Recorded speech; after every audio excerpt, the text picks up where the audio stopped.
aujourd'hui, on va se servir des sorties numériques. Une sortie numérique, c'est une broche, donc de la carte, qui est capable de soit fournir une tension de 5 volts, soit de fournir 0 tension. Donc soit on lui offre 0 volts, soit on lui offre 5 volts. Et donc derrière, s'il y a un consommateur, quand on aura 5 volts qui fera une boucle jusqu'au 0 volts, il y aura un courant qui pourra passer, alors que si on a 0 volts qui fait une boucle jusqu'à 0 volts, on n'aura pas de passage de courant.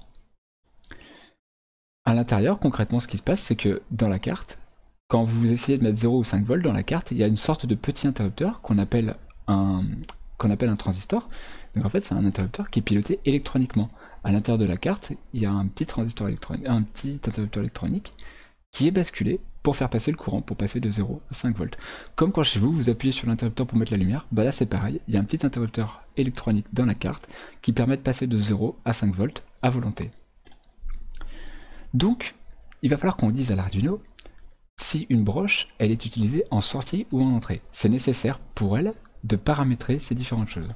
Pour cela, on va utiliser ce qui s'appelle une fonction, c'est-à-dire qu'on va utiliser un morceau de code déjà préparé par l'Arduino qui nous sert justement à paramétrer cette broche. Ce morceau de code, il s'appelle pinMode. Donc pinMode, il s'écrit de la façon suivante. PinMode, et il va prendre deux choses à manger en quelque sorte. Il va prendre un paramètre qui est le numéro de la broche à utiliser.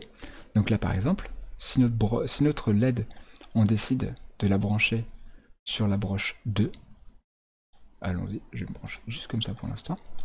Si on décide de mettre notre LED sur la broche 2, on va mettre dans pinMode 2. Et ensuite, il faut dire quel est le mode de cette broche, quel est son fonctionnement. Là en l'occurrence, ça sera une sortie. Et une sortie en anglais, ça s'écrit output. Donc là, concrètement, on a dit à Arduino que la broche numéro 2, donc la broche numéro 2 du circuit, elle est là, c'est une sortie. Elle doit fonctionner en sortie. Elle doit être en mesure de sortir 5 volts ou 0 volts. Ok ? Je vais mettre un petit fil vert comme ceci. Hop, voilà. Et à côté, je vais relier l'autre côté à la masse.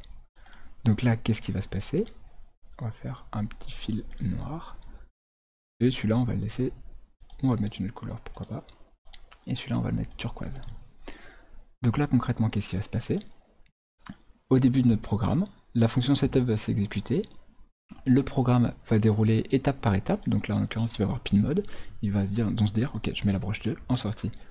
Ensuite, si on met la broche 2 avec un 5 volts, du courant va pouvoir passer jusqu'à dans la LED et ressortir après pour aller jusqu'au 0 volt qui est ici. Et si on met 0 volt, dans ces cas-là, on a 0 volt d'un côté de la LED, 0 volt de l'autre côté de la branche. Il n'y a pas de différence de potentiel, donc la LED ne va pas s'allumer. Je rappelle que la différence de potentiel, c'est comme le courant dans un torrent. Si on a une différence d'altitude dans une rivière, alors l'eau, elle peut s'écouler. Si on n'a pas de différence d'altitude, l'eau, elle stagne, elle ne peut pas circuler, on n'a pas de courant. Voilà, c'est exactement la même chose.